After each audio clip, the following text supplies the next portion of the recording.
My daughter came home crying after school last Thursday. Her face was red, her eyes were puffy, and her fists were clenched around the straps of her backpack. Before I could even say hello, she dropped everything at the door and ran straight to her room. I could hear her sobbing from the hallway. I followed her in, sat beside her on the edge of the bed, and gently asked what had happened.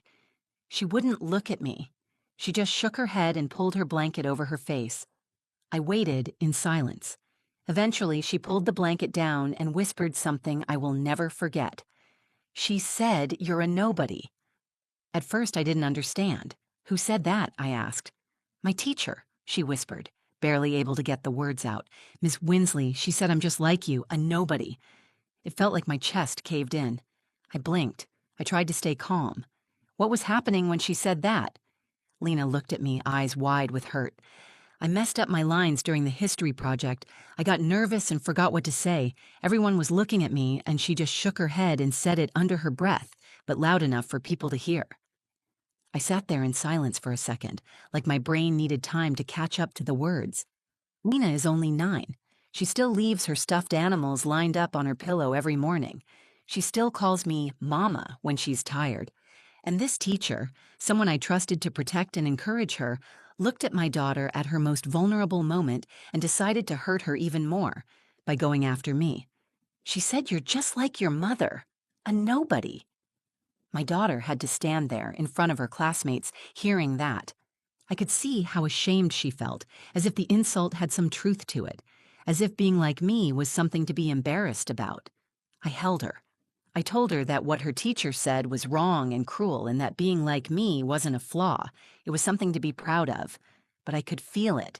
Deep down, she had already started to believe the lie. I didn't cry. I didn't yell. I didn't even pick up the phone. I waited until she fell asleep in my arms. Then I got to work. I'm not the kind of person who makes scenes or raises my voice, but I don't let people hurt my daughter. I don't let people define her worth, or mine, with a careless sentence. The next morning, I walked into that school. I asked to speak with the principal, and Miss Winsley was there too.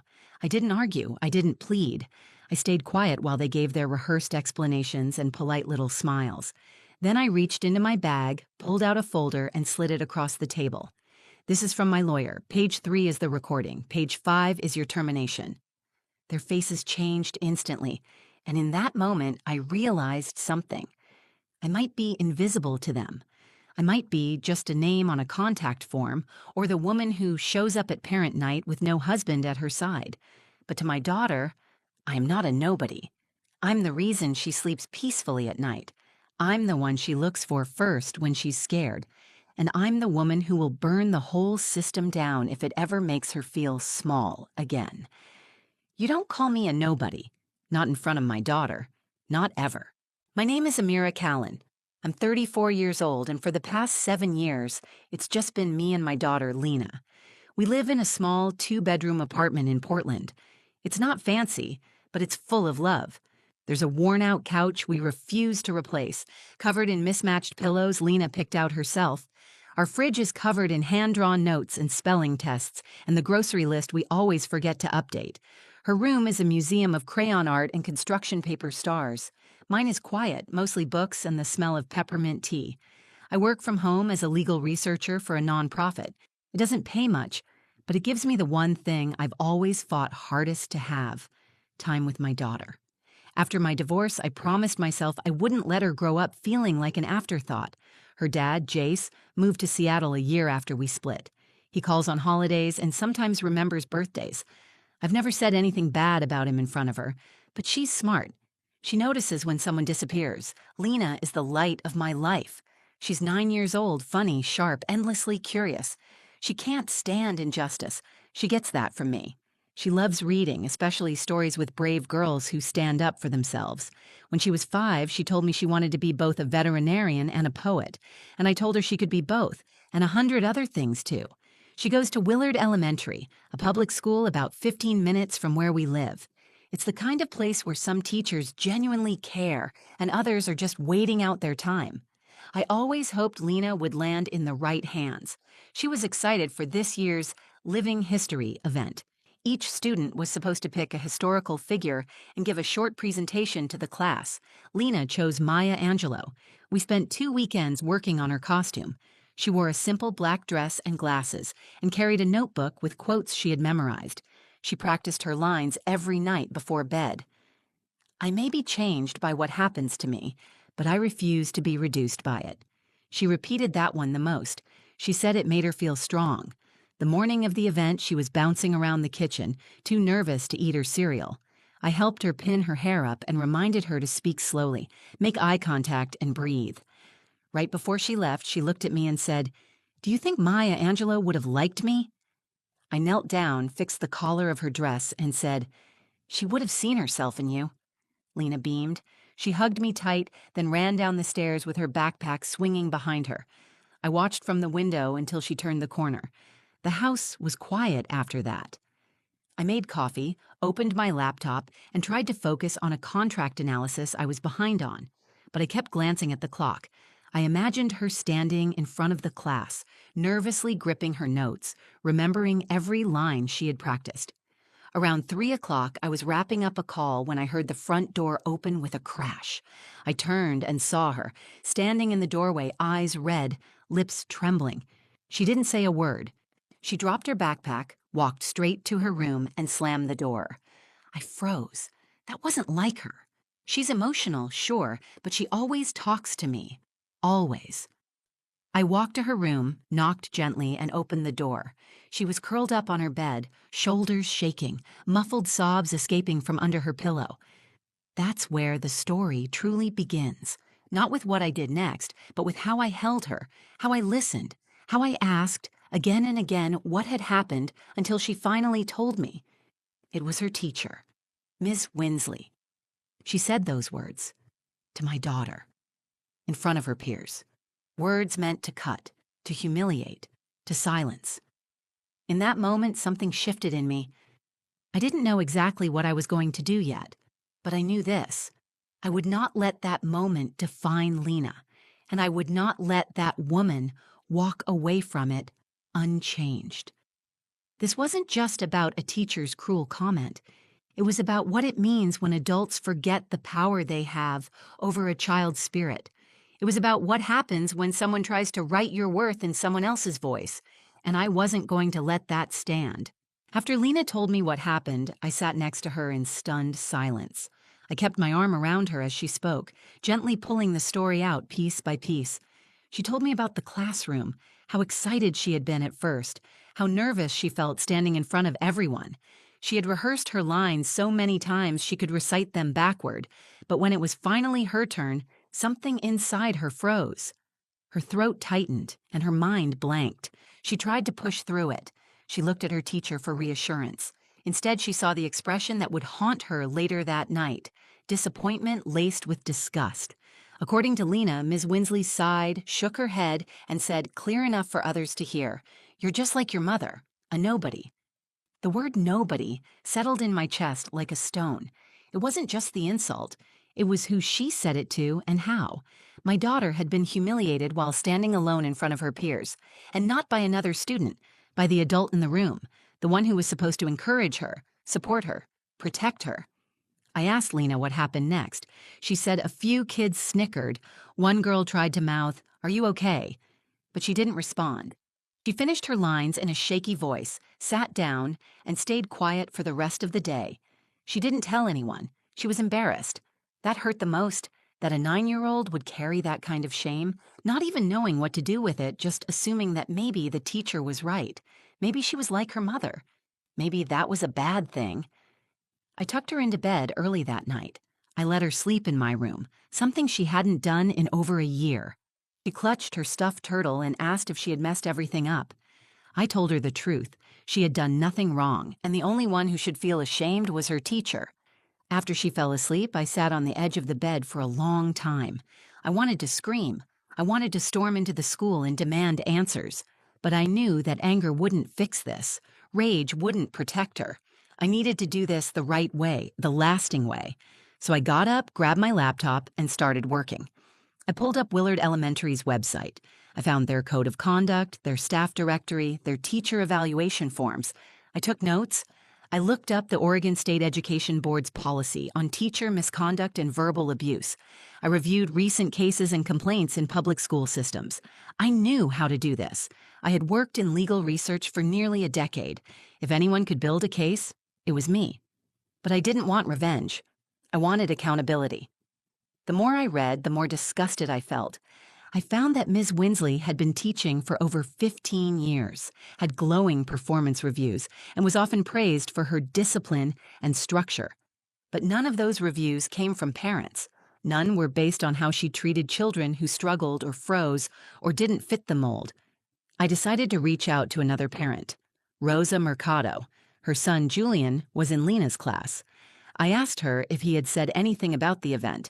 She hesitated, then admitted Julian had mentioned something weird about what the teacher said to Lena. Rosa let me talk to Julian on speakerphone. He repeated it nearly word for word. "You're just like your mother, a nobody." My hands were shaking by the time I hung up. This wasn't just my daughter's story anymore. There was a witness, an actual account. I asked Rosa for permission to document the conversation and told her exactly what I planned to do. She agreed. She told me her son had felt uncomfortable around that teacher for a while. I opened a folder on my desktop titled Lena School Matter. I saved everything: screenshots, statements, district policy documents. I contacted a friend of mine, Tara, who worked at a small legal firm downtown. She offered to help me draft a formal complaint and include a legal letter to the school. That night, I printed it all. I read every line twice. I kept thinking about how Lena's eyes looked when she said those words, how her voice cracked. I wasn't going to let that be her first real memory of standing up in front of people. The next morning, I woke up before the sun. I laid out my clothes, brushed Lena's hair, and kissed her forehead. I told her I loved her and that I believed in her more than anything in the world. Then I packed my bag with one simple folder and walked out the door. The school building looked ordinary that morning. Children filed in with oversized backpacks and sleepy faces. Parents chatted in clusters by the entrance, and staff members greeted each other like it was just another Tuesday. But for me, that walk through the front doors was deliberate. Every step I took was controlled, every breath steady. I wasn't going to yell. I wasn't going to break down. I had something better than outrage. I had evidence, truth, and my daughter's dignity to protect. When I walked Lena to her classroom, I knelt beside her and smoothed out the wrinkle in her sleeve. She didn't smile like she usually did. Her eyes still held that weight from the day before. I kissed the top of her head and whispered, "Today's going to be a good day, I promise." She nodded slowly and walked into the room without a word. I turned and headed straight to the office. The secretary, a woman named June, who had always been polite in a distant kind of way, looked up from her computer. "Can I help you?" "I'd like to speak with Principal Edmonds. I have something that needs to be addressed immediately." She blinked, then nodded and picked up the phone. Within minutes, I was sitting in the small conference room just off the main hallway. The walls were lined with student art projects and photos of past field days. It felt like any other schoolroom, but the folder in my hands gave the space a new weight. Principal Edmonds walked in first. He was in his early 50s, a calm-faced man who always spoke like he was trying not to scare anyone. I stood and shook his hand. "Ms. Callan," he said, "what's this about?" Before I could respond, Ms. Winsley entered the room. She seemed completely unbothered. She gave me a tight smile like we were about to discuss a minor scheduling issue. I sat down without greeting her. The principal cleared his throat. "So you mentioned this was urgent. What's going on?" I took a breath, opened my bag, and pulled out the manila folder. I placed it on the table in front of them and slid it across the polished surface toward Principal Edmonds. "This is from my attorney," I said calmly. Page 3 is a transcript of a recording from a conversation between two students. One of them is my daughter. The other is a classmate who confirms that during yesterday's event, Ms. Winsley made a personal insult about me to my child in front of her peers. Neither of them moved. Page 4 is a copy of your own district's Code of Conduct. Section 2, Article 7, outlines professional behavior and emotional safety. The behavior in question violates 3 separate clauses. Still nothing. Page 5 is a formal draft of a termination request. It includes the evidence, a summary of witness statements, and the names of those who are willing to confirm what was said. We will be forwarding it to the district office if I don't receive an immediate and appropriate response. The silence was complete. The principal finally reached for the folder, opened it, and began reading. Miss Winsley laughed once under her breath. Was this really necessary? It was a slip. I was trying to redirect her attention, and I looked at her directly. You humiliated my daughter in front of her classmates. You called her a nobody by calling me one. She didn't need redirecting. She needed support. I didn't say it like that. I didn't raise my voice. I didn't lean forward. I just kept my gaze steady. You said it, and a child heard it clearly enough to repeat it word for word. You don't get to minimize it now. Principal Edmonds looked visibly shaken. His hands were folded over the folder, his lips pressed together. He finally said, "Thank you, Ms. Callan. We'll be reviewing this immediately and contacting the district's legal team. I want you to know we take these kinds of matters seriously." I nodded once and stood. As I gathered my things, I looked at Ms. Winsley one last time. You told my daughter I was a nobody. You tried to use your authority to shame her. That may have worked on other kids, but not mine. You picked the wrong child, you picked the wrong mother. Then I left. As I walked through the halls, students were laughing, lockers were slamming shut, and teachers stood outside their doors chatting. It looked like any other school day. But for me, everything had changed, because I had stopped waiting for the world to do the right thing. I had done it myself. I didn't say a word when I left the conference room. I didn't need to. The truth was now sitting in black and white on the table in front of them. Let them read it. Let them sit with it. Let them realize what it meant when a mother stops asking for justice and starts demanding it. That evening, I got a call from the assistant superintendent's office. They had received my documentation and would be conducting an immediate internal review. I knew what that meant. It meant I had their attention. It meant they couldn't bury this. The next morning, Lena woke up more cheerful than I expected. She asked if she could take her art supplies to school so she could work on a poster during recess. I said yes. I watched her pack her markers into her pencil pouch and adjust the straps on her backpack. There was a quiet strength in her again. It wasn't completely restored, but it was returning. Later that day, I got another call, this time from Principal Edmonds. His voice was less polished than usual. There was hesitation in every word. "Ms. Callan," he said, "I wanted to inform you that Ms. Winsley has been placed on administrative leave pending the investigation. She will not return to the classroom during this process." I let the silence hang for a moment before I answered, "Thank you for letting me know." He began to offer an explanation, but I stopped him. "Mr. Edmonds, I'm not interested in excuses. I'm interested in outcomes. If you want to rebuild trust with families, you can start by holding people accountable." He paused, then simply said, "Understood." By the end of the week, a substitute teacher had taken over Lena's class. A kind man named Mr. Drew. He introduced himself to the students with a warm smile and a promise that everyone would get a fresh start. When Lena came home that Friday, she told me Mr. Drew had asked each student what they loved to do outside of school. Lena told him she liked to draw. He asked if she would be willing to help decorate the classroom bulletin board. That night, she came home beaming. She showed me the sketches she had made. There were stars, animals, and a quote from Maya Angelou that she wrote in big purple letters.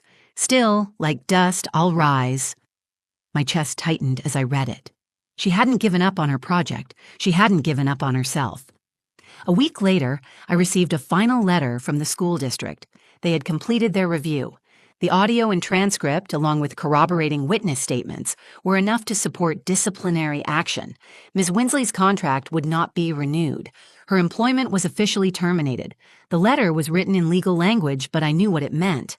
It meant they had no room to defend her. It meant the truth had weight. I didn't celebrate. I didn't post about it online or tell other parents in the pickup line. This wasn't about revenge or winning. It was about showing my daughter what it looks like to stand up without shouting, to fight without violence, to carry yourself with dignity even when others try to strip it from you. Later that month, we were sitting at the kitchen table after dinner. Lena was coloring, her tongue poking out slightly as she focused on staying inside the lines. Out of nowhere, she said, "Mom, I think she was wrong." "About what?" I asked. "About you being a nobody. I think you're the biggest somebody I've ever known." I couldn't respond right away. I just reached across the table and took her hand. That moment didn't undo what had happened, but it gave it meaning. It reminded me why I did what I did. Not for the adults in that school, not for the administration or the policies. I did it for the little girl in the black dress with the Maya Angelou quote in her hands, standing nervously in front of a room full of people, hoping someone would see her. And I did it because someone tried to make her feel small, but she isn't small, and neither am I. Life settled back into its rhythms, but something inside me had shifted. The school year continued, routines resumed, and the incident slowly faded from the headlines of conversation. But for me and Lena, things didn't return to the way they were. They became something better. Lena's confidence began to rebuild piece by piece. Her new teacher, Mr. Drew, was patient and thoughtful. He encouraged creativity, asked for student input, and made sure everyone in the room felt heard. It was a stark contrast from what she had known before. He never once brought up the incident. He didn't need to. He simply showed her what safe felt like. One afternoon, Lena brought home a flyer from school. It was for a storytelling night. Parents and students could take turns reading aloud, sharing something personal or meaningful. When she handed it to me, I expected her to ask if I would go. Instead, she asked if we could read something together. I was stunned. "You want us both to read?" I asked. She nodded. "Can we read Maya Angelou?" So we did.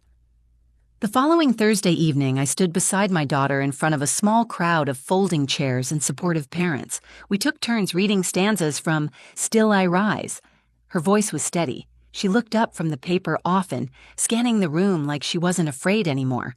And when we finished, the applause felt real, not loud or forced, but meaningful. A few people even stood. Afterward, one of her classmates came over and said, "That was so cool." Lena smiled without hesitation. She didn't look for my approval. She already had it in herself.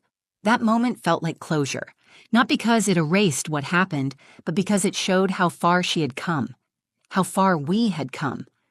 I thought a lot about what Ms. Winsley had said, about the word she used so casually, nobody, a word meant to belittle, to reduce, to make invisible. I used to think being quiet or modest made it easy for people to underestimate you, but now I know the truth. Strength isn't about being loud. It's about being grounded. It's about knowing who you are even when others try to redefine you. I also realized that Lena wasn't just learning how to be brave. She was learning how to be watchful. She had seen how I handled the situation, and she paid attention, not to the documents or the legal steps, but to the posture I kept, to the way I refused to meet cruelty with cruelty. I taught her that standing up for yourself doesn't require rage, just resolve. One night, as we were getting ready for bed, Lena asked, "Do you think she knew she was hurting me?" I paused. "I don't know what she was thinking, but I know she didn't expect you to stand back up." She was quiet for a moment. "You helped me do that." I smiled. "That's my job." A few weeks later, the school invited me to speak at a parent roundtable about communication and teacher-parent relationships. I almost said no. I wasn't interested in being a token example or a cautionary tale, but Lena encouraged me. "You're good at saying the truth without being mean," she said. "Maybe someone else needs to hear that." So I went. I told our story. I spoke about the power teachers have with their words. I reminded them that a child's self-worth can be shaken by a single sentence. And I said what needed to be said, that protecting students means protecting their dignity. When I left the room, a few parents stopped me to say thank you. One of them, a father with 2 kids in the district, said, "I felt that helplessness before. You made me feel less alone." That stuck with me. Because in the end, that's what this was really about. Not just defending my daughter, but refusing to let any child feel unseen, refusing to let any parent feel like they don't matter, refusing to let people in power speak without consequence. My daughter is not a nobody, and neither am I. We are people who rise, and we always will. If this story moved you, if it made you think about the words we use and the impact they leave behind, then share it. Share it with someone who needs to be reminded of their worth. Share it with someone raising a child on their own. Share it with a teacher, a parent, a friend, because standing up doesn't always look like a fight. Sometimes it looks like a folder on a table and a child finding her voice again. If you believe in stories that make people feel seen, give this video a like, leave a comment. I read every single one, and if you haven't already, hit that subscribe button so you never miss the next one. This isn't just a channel, it's a space for real people, real voices, and the quiet strength we carry with us every day. Thanks for watching. I'll see you in the next one.